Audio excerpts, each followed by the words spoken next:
Such a diva. From the heights of international fame to a band who wouldn't mind a place of their own in rock history one day soon.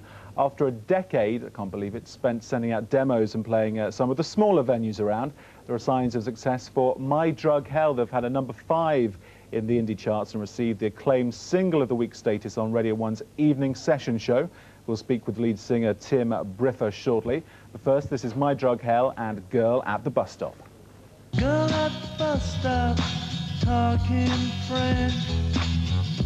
You a girlfriend on the bench. I had my head in a book. I lost my place when I took a look.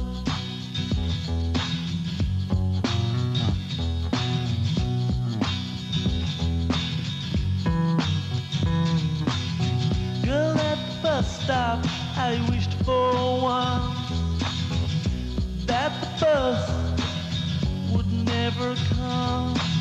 She sat downstairs, I sat behind. I couldn't get her off my mind.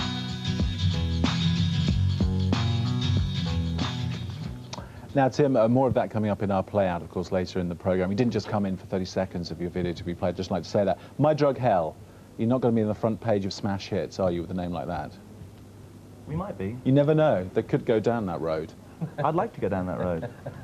I would. I'd much rather go down that road than Melody Maker Enemy Road. Wouldn't Those we are the papers I do not want to be on the cover of.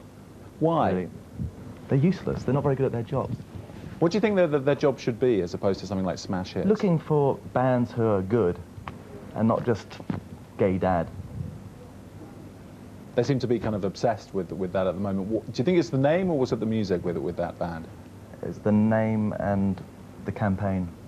And that's it. They're not really looking for anything. It's just sort of bands that they hang out with in Camden, and that's sort of it. They don't, you know, they need gas masks to get out of Camden. Have they given you a hard time, or they're not giving you a time They at all? haven't given us the time. I mean, it's very hard to talk about it without looking bitter, but it's not about that. It kind of, or maybe it is, but I've seen so many great bands. We do bitterness very well on this program. Yeah, I do bitterness Feel great. free. But I've seen so many great bands that I just loved. Like, well, not so many, but 2 or 3 that I loved, I thought were brilliant. And they never got a review, they never got signed, and they split up through lack of interest.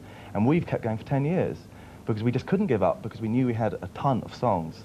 And we've got more than a ton of songs because we've been going 10 years. We'll talk about where you are at the moment. It's been quite a tortuous route to get not only to the 030 set, which is quite a hallowed place to be, obviously just like Mann's Chinese theatre in terms of the music industry.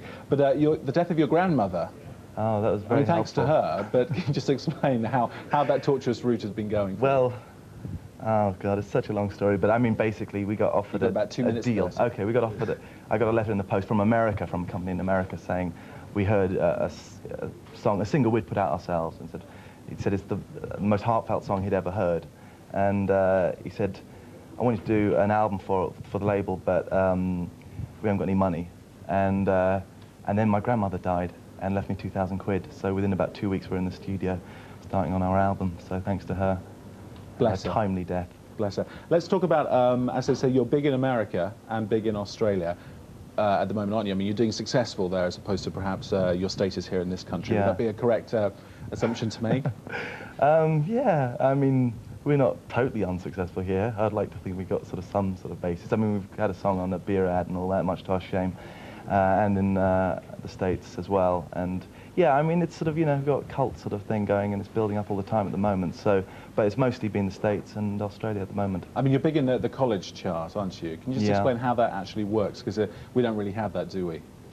It's a bit of a mystery to me. They don't seem to sort of have a singles chart over there, as far as I can work out. It's just sort of based on radio play. So, you know, radio play over there's been good for us in that all the college stations picked it up. They seem to have their own stations, every college there, and they beam them out to kind of the area, and they're a bit more radical in that they can play bands called My Drug Hell. If we had a college chart, it would be like the bootleg Beatles, wouldn't it? In this country, I think, something like that. Tim, stay with us. More from you and your single just a moment. Off into the world of photography now.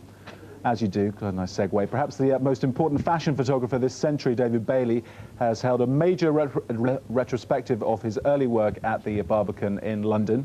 The exhibition, which was given its celebrity launch tonight, covers a period to 1969, when he completely changed the conventions of fashion photography. This report from Caroline Turriff.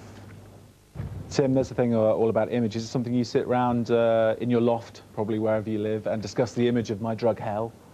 Yeah, a little bit, actually. I'm not against it. I think it's a bit... I don't like this idea of, like, oh, we just want to be like the audience because, you know, we're regular guys and we're not above them. It's like, you've got to be above them. They're plebs. Yeah. Finally, do you think you'd be on the cover of Smash Hits? Do you think you'd be in the chart with Martine McCutcheon? I seriously do. I think we're going to be on the cover of everything very soon. Well, I really the attitude do. You've got to have. Mark, but if NME actually rang you up and said we want to put you on the cover, after all you've said, would you do it? Yeah, to be honest, we've said, yeah, we've been talking about this earlier, we'll do the cover, but nothing before that. Just the cover. They're probably so perverse, they will put you on the cover. That's the way it works. Tim, thank you very much. Good luck. Thank you. Mark Eccleston, thanks for joining us. Our play out is, of course, from My Drug Hell. This is a single available at the moment. It's called Girl at the Bus Stop. I'm Christopher Price. See you tomorrow for more of the same. Goodbye. Girl at the bus stop, I wished for one, that the bus would never come. She sat downstairs, I sat behind. I couldn't get her off my mind.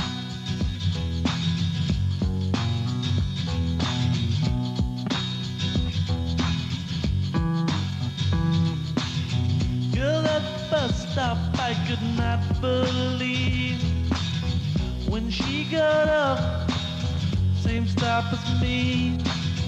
I'd not forgive myself if I let this chance just pass by. Good morning. The harshest frost tonight over England, with snow falling where the temperatures are slightly higher. Wales